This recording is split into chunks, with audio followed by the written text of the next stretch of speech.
Okay, listen up. Right after today's digital life hack, we've got a weekend call from the Kim Commando Show. You're going to love it. You amped up the security on your computer, your smartphone, and tablet. Did you remember your video doorbell? I'm Kim Commando, America's Digital Pro, helping you get tech smart at getkim.com. If your video doorbell got hacked, it can reveal a lot about you and even let no-gooders in on your private recordings. So make sure you're keeping it secure. Always give your video doorbell a great password. Change it from the factory default. Believe me, a lot of people don't. Use 12 characters. Think lowercase, uppercase, various numbers and characters. And tack on two-factor authentication. With this, a hacker needs more than just your password. They need that special code sent to your phone, too. Odds of them having both? Low. Turn on automatic updates. Around 56% of Americans don't regularly update their devices. Doorbell cam manufacturers frequently release security patches. Finally, your doorbell is only as secure as your Wi-Fi network. Make sure that's locked down too. Join 500,000 folks who get tech smart the easy and fun way with my free newsletter. Sign up at getkim.com. Yes, another brilliant call from my weekend show. You're going to love it. Here it is. Dan in Detroit, Michigan. Hi there. Hi, Kim. How you doing? Pleasure to talk to you. Thank you for taking this. Well, thank you, Don. What's going on? Well, I noticed I'm retired up north here, and I'm not on any social media. I used to be Facebook and Twitter. I'm not on anything, and enjoying my kind of retirement off the grid up here. And about 2 months ago, I noticed that somebody anonymously posted a fake profile using my name on LinkedIn. Now, in order to report anything, on LinkedIn, you have to create a profile in order to report it because there's no customer service number. So I did that, and I opened up a case and reported it. And they were good about taking it down. They took the URL down, but unfortunately, the search result still shows up there. And I said to them, well, this happened on your platform. You didn't even vet this person, whoever did this. So I followed up with them, and apparently it's a common thing on this LinkedIn site. And they said, we're pretty much on your own to contact Google and the platforms. They say it might take several weeks for them to catch up when they know that it's, no longer a valid thing. Unfortunately, the headline's still up there. It's like if you type in my name, boom, it's right there. And, I thought about you after this happened. I never thought I'd be calling you. I've listened to you over the years. I thought, it's like Ghostbusters. Who are you going to call? I immediately thought of you. So there you got the call. So Okay.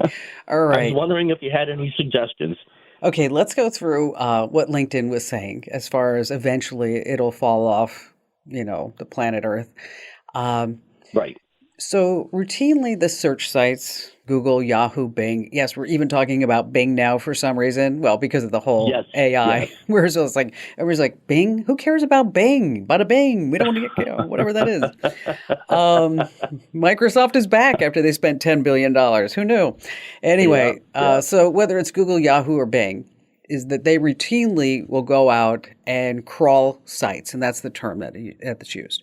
And they crawl sites to see what's valid. When they get to an address that's not valid, they take it out of the search results. Because the worst thing they can do is have search results with a whole bunch of garbage in it. Okay? Right. So eventually it will fall off. Eventually it will. I don't know how long. Sometimes it can take a week. Sometimes it can take a month. Sometimes it can take longer. Okay. That said, is that Google has now come up with a form. Yes, only took them 23 years to come up with a form that we can use to remove things that we don't want about us through a search result that is no longer valid, or maybe it's hurtful to us. And so they came out recently and said, okay, well, your personal contact information, that can be jarring, and we can, now you can fill out a form and get that down. If there are maybe some identifying information about you that you don't want out there, and that's the box that you should check because it's fraudulent, that they will remove that information. And they look at it on a case-by-case basis. So there's actually a link to where you can submit this to Google. And then once Google has it removed, then typically you'll find that the other sites, because they all kind of share all this data.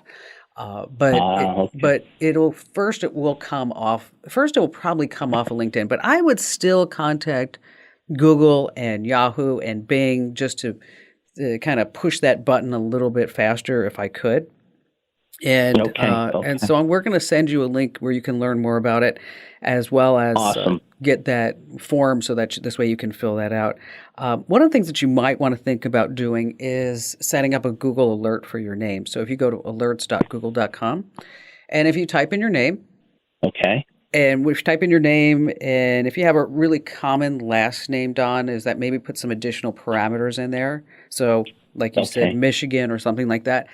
And so if anything ever pops up about that, you're using your name in your hometown, that you will get an alert. Google will automatically notify you that this has been posted online. Oh, wow. Okay. And so That's it's good to know. yeah, it's a good way to keep track of your reputation management online.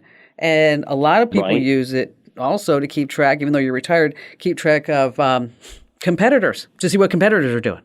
So you can set up Right. so those you can set up different parameters for different reasons. So again, that's going to be alerts.google.com, and then Maddie's going to give you that link to the support page at Google where you can start submitting that removal request. Does that set you off on a good path?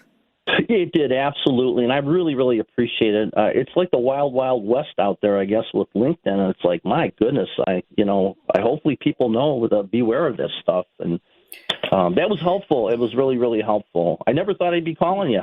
So, Well, this is here you great. go, Don.